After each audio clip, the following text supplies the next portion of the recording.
Derechos y Acción, un podcast de la Defensoría del Pueblo de la Nación. Producido y realizado íntegramente por el área de comunicación para compartir diferentes temas de interés general y del accionar de la institución. Conducen Estefanía González Isola y Fernando Almirón.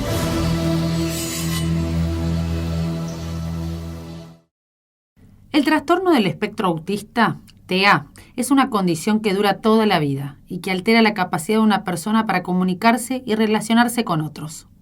Fundación Brincar trabaja para la calidad de vida de las personas con autismo desde la detección temprana hasta la vida adulta.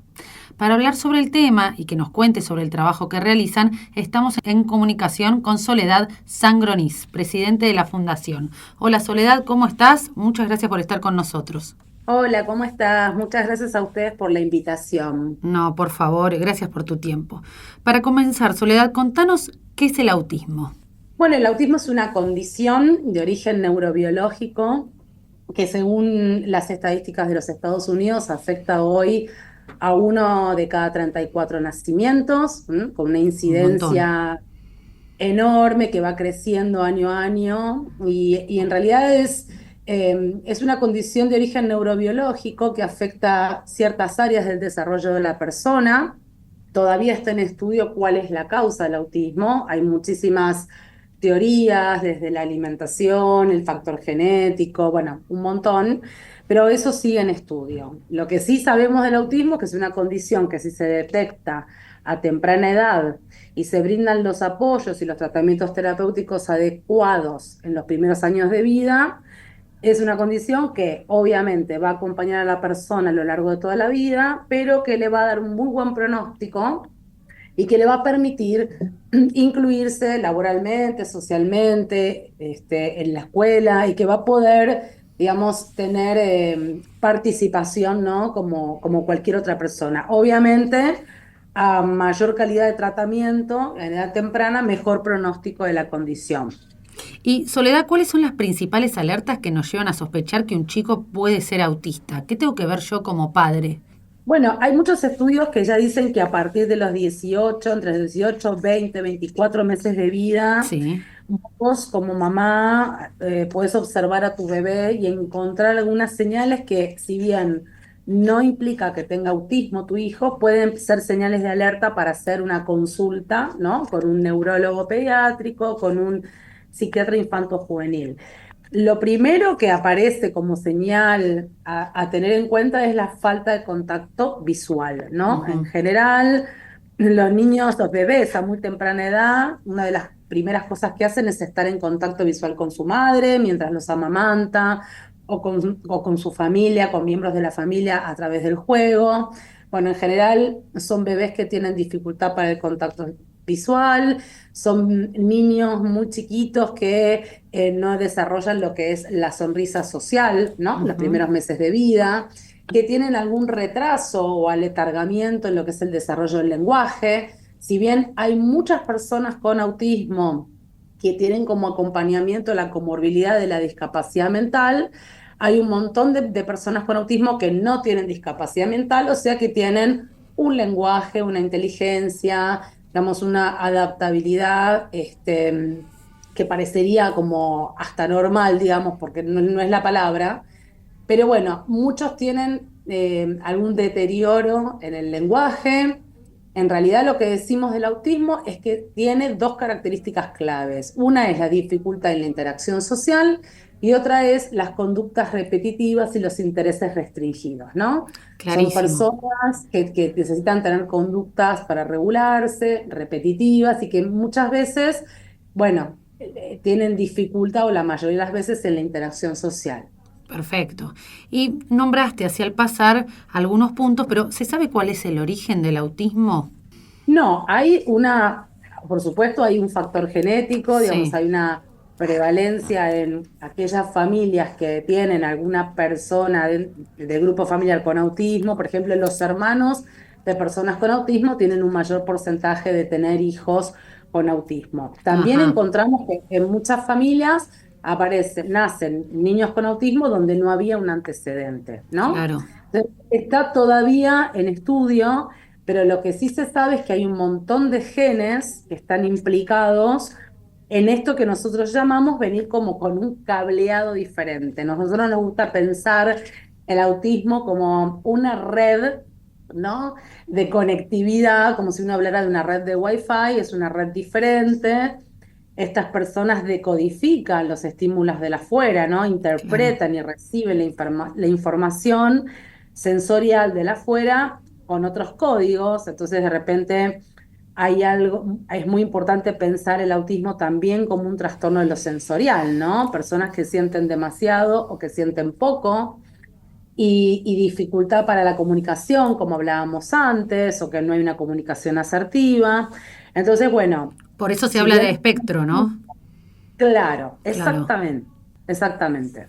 Hablamos de espectro Sí. porque son muchas las personas que comparten el diagnóstico, pero con algunas, por supuesto, con las características en común, pero a su vez es un espectro porque es un abanico de personas con perfiles totalmente diferentes, ¿no? Como decíamos recién. Dentro de lo que es el autismo, nosotros, por ejemplo, en nuestra comunidad de padres, en nuestra comunidad de adolescentes y jóvenes que asisten a nuestros talleres, tenemos personas que están escolarizadas, que van a la universidad, que trabajan. También tenemos personas que nunca han desarrollado el lenguaje o que tienen conductas disruptivas, dificultades sensoriales, que no han podido nunca acceder a la escuela y van a centros terapéuticos, personas que no pueden estar sin apoyo ni un minuto de su vida, o sea, tienen necesitan apoyo 24/7. Entonces, bueno, justamente se llama espectro porque si bien comparten el diagnóstico y las características o síntomas principales, a su vez se desarrollan de infinitas maneras, ¿no? Es como una forma más sencilla de explicarlo por ahí. Te entendí perfecto. ¿Y el autismo es una enfermedad? No, no es una enfermedad por varias razones. Primero, no es algo que yo pueda prevenir. O sea, el autismo no se previene, ¿no es cierto? Es algo que aparece Que y que uno en realidad llega al diagnóstico a través de la observación. O sea, uno no puede saber mientras el bebé está en la panza si ese bebé tiene autismo. Lo que sucede es que uno a través de la observación de la conducta, como hablábamos recién, de la Sí, observación del desarrollo en los primeros años, puede a través de un test que se llama ADOS y ADIR, hacer un test de observación con un registro de un montón de signos, de señales y características, puede llegar al diagnóstico de autismo. También hoy vemos que muchos adultos llegan al diagnóstico de autismo es ya en verdad. edades maduras. Sí, Nosotros tenemos muchas personas de 30, 40, 50 años que dicen, bueno, me sentí raro toda la vida y ahora llego a la conclusión porque me claro. acabo de evaluar y tengo autismo, ¿no es Sí, cierto? sí. Entonces, no es una enfermedad porque yo no puedo prevenir el autismo y tampoco hay una vacuna, una medicación, un tratamiento específico que cure el autismo. El autismo tampoco es contagioso, no se transmite por contacto, como uno puede pensar, bueno, los virus se transmiten por contacto, ciertas enfermedades, no es el caso del autismo. Es una condición que presenta un trastorno en el desarrollo, que obviamente eso uno lo va observando a medida que la persona va creciendo, Sí. donde algunas áreas o funciones, para decirlo, digamos, en el llano, ¿no? Esto no es una explicación No, por científica, pero supuesto. desde mamá te hablo, porque Sí, yo soy sí, mamá fundadora, pero sobre todo mamá. por Digo, uno supuesto. podría entender que hay algunas funciones cognitivas, como la planificación y un montón de cosas a funciones cognitivas que se encuentran como diferentes niveles de desarrollo. Y justamente por eso decimos que es un trastorno del desarrollo, del neurodesarrollo. Y Clarísimo. hoy hablamos de neurodiversidad, ¿no? El autismo junto a otras condiciones están englobadas son en lo que llamamos la neurodiversidad, que es esta diversidad de lo neurológico, que es muy Claro. humano, Obvio. ¿no? No hay dos personas con autismo iguales, básicamente. Exactamente. Y Soledad, por qué crees que ha aumentado el número de autistas? Bueno, hay una discusión bastante profunda al respecto, que en realidad uno dice, bueno, va viendo las estadísticas que crecen día a día y Sí. también hay muchos factores alrededor de eso. En Ujú. realidad, lo que también pasa en nuestro país, que las personas dentro del espectro, o sea, con esta condición, pueden acceder a un certificado único de discapacidad, El CUD. que les permite acceder a los tratamientos, a las terapias de forma gratuita, ¿verdad? Ujú. Nosotros tenemos un sistema de salud nacional que nos permite tener esos beneficios. Entonces, eso pasa en nuestro país, en otros países no es igual, pero sí lo que sucede es que, según el DSM-5, es tan abierta la definición de trastorno del espectro autista que muchas personas tienen este diagnóstico o porque aplican en un momento para esa condición o porque esa condición es mucho más, da mucha más seguridad del acceso a las prestaciones médicas y terapéuticas. Entonces, bueno, en realidad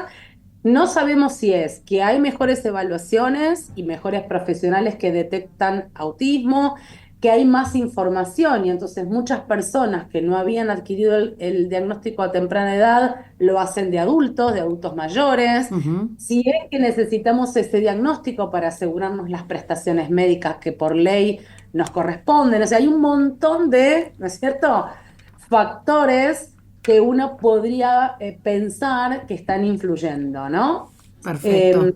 Así que no sabemos a ciencia cierta, porque obviamente lo estadístico es una ciencia social, si es que hay más diagnóstico, hay más condición, hay más nacimientos. No sé si respondo tu pregunta, Sí, si es por clara. supuesto, por supuesto. También estaba enfocada en que hay un tema de que inciden las vacunas en la aparición del autismo.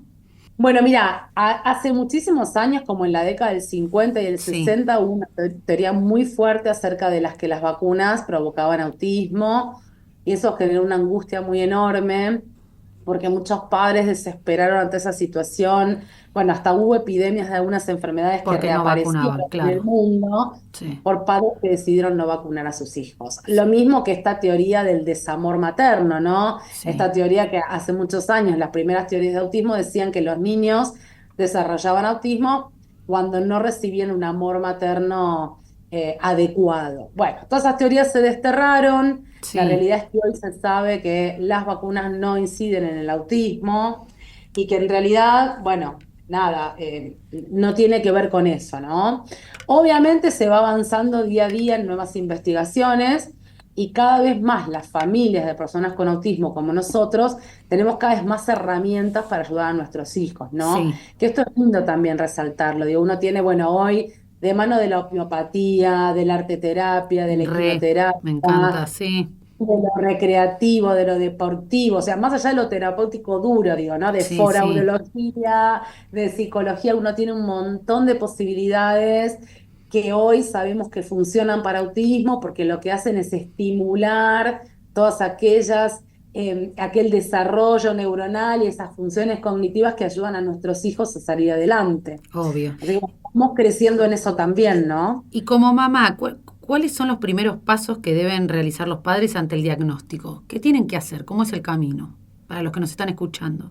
Bueno, es re linda esa pregunta, porque yo, por ejemplo, cuando recibí el diagnóstico de Ramiro, y Rami tiene casi 22 No años, me sabías para sentí qué lado ir, estabas sola.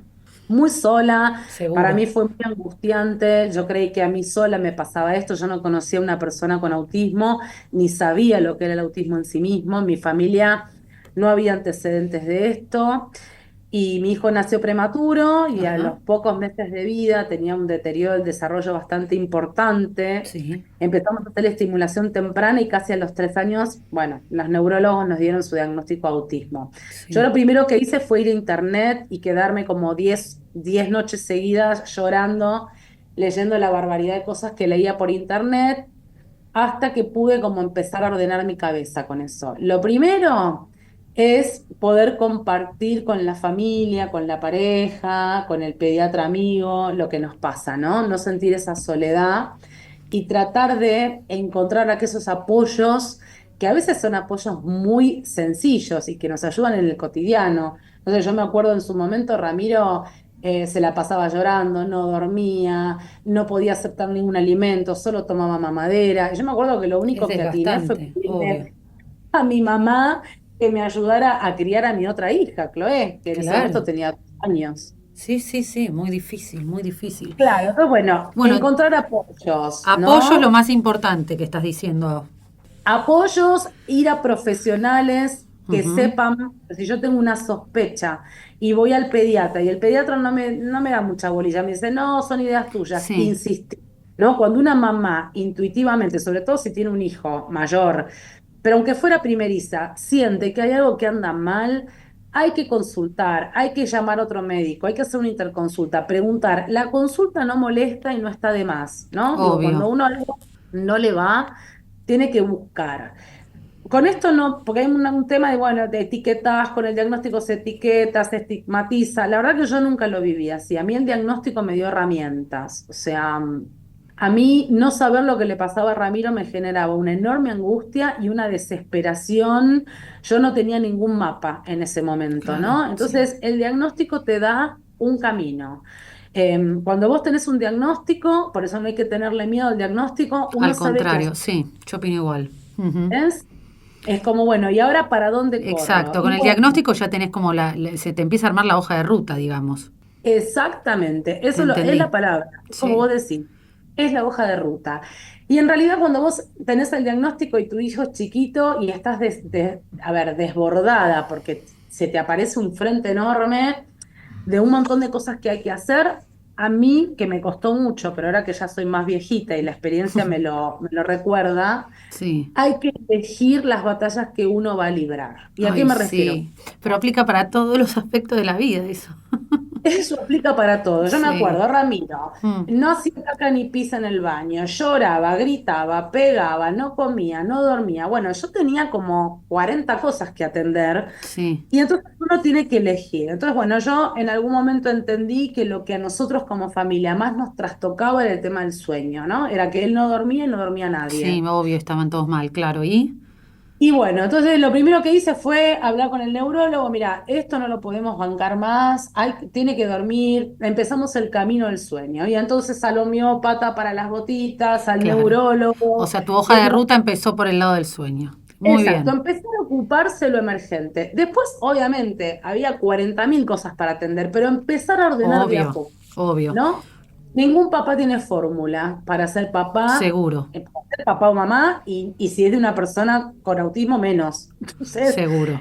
hay que no castigarse. Hay algo que a mí me ayudó con los años a entender que Ramiro tenía tiempos diferentes, que su aprendizaje era más lento. Con Chloé, de repente yo podía explicarle 2 veces cómo poner la cuchara o cómo agarrar la cuchara para que comiera el puré, y con Ramiro eso iba a llevar 2 meses, Sí, no sí, 2 veces.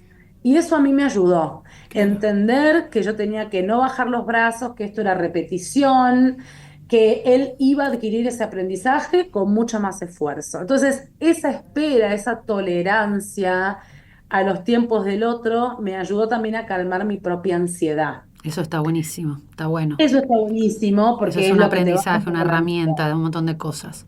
Y Sole, ya no nos queda mucho tiempo, pero quiero ir redondeando. ¿Cuál es el trabajo que realizan desde la Fundación para que nuestros oyentes que estén en situaciones similares a la que vos estuviste con Ramiro se puedan comunicar con ustedes y contarles un poco lo que hacen? Bueno, buenísimo. Mira, hoy Brincar justamente está cumpliendo 15 años Brincar, ayer fue su cumple. Sí. Nosotros estamos orientados hace unos años al trabajo con adolescentes, jóvenes y adultos con autismo. Hacemos talleres deportivos, recreativos, prelaborales, de aprendizaje en oficios, porque lo que creemos es que si bien el comienzo es muy difícil, los primeros pasos son desafiantes, hay muchos equipos terapéuticos y muchos espacios para los niños, no así para los adolescentes y jóvenes. Entonces sentimos que la vida adulta tiene que ser atendida, ¿no es cierto? Que hay que construir esa independencia, esa autonomía de las personas con autismo. Entonces tenemos todo un trabajo con los adolescentes y jóvenes. Y obviamente continuamos un arduo trabajo con las familias, ¿no? Sí. Tenemos encuentros mensuales presenciales con familiares, mamás, papás, tíos, abuelos, de personas con autismo de todas las edades, ahí lo tenemos reabierto, y trabajamos en grupos etarios, ¿no? Y tenemos un trabajo interdisciplinario con las familias.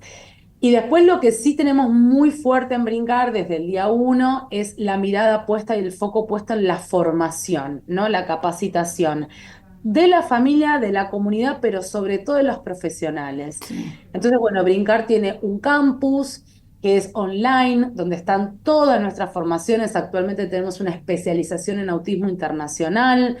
de la mano de profesionales de los más grosos extranjeros, que es todo online, trabajamos en formación online y ahí tenemos, bueno, productos de capacitación para profesionales recién recibidos, cursos cortos, cursos largos, para padres, bueno, de todo tipo, porque nos parece que incluir, cuanto yo más información tengo y más sé, más capacidad de incluir tengo a las personas con autismo, ¿no? Seguro. Entonces tenemos mucho foco en la formación de la comunidad en general, de los padres, de los profesores y también de las personas con autismo, porque ellos tienen que poder salir a buscar trabajo y vivir de forma autónoma, ¿no? Básicamente. Así es, Sole. Bueno, te agradecemos mucho por tu tiempo, te felicito por el trabajo que realizan y que realizás siendo madre. Así que nada, estamos en contacto, pues nos encantó el tema y estamos acá a la Defensoría para apoyarlos. Muchas gracias a ustedes, les mando un gran cariño y por supuesto estamos en contacto para seguir hablando de autismo como todos los días lo Me hacemos. encantó, me encantó. Muchas gracias, hasta luego. Muchas gracias por escucharnos. Los esperamos en una nueva emisión de Derechos y Acción.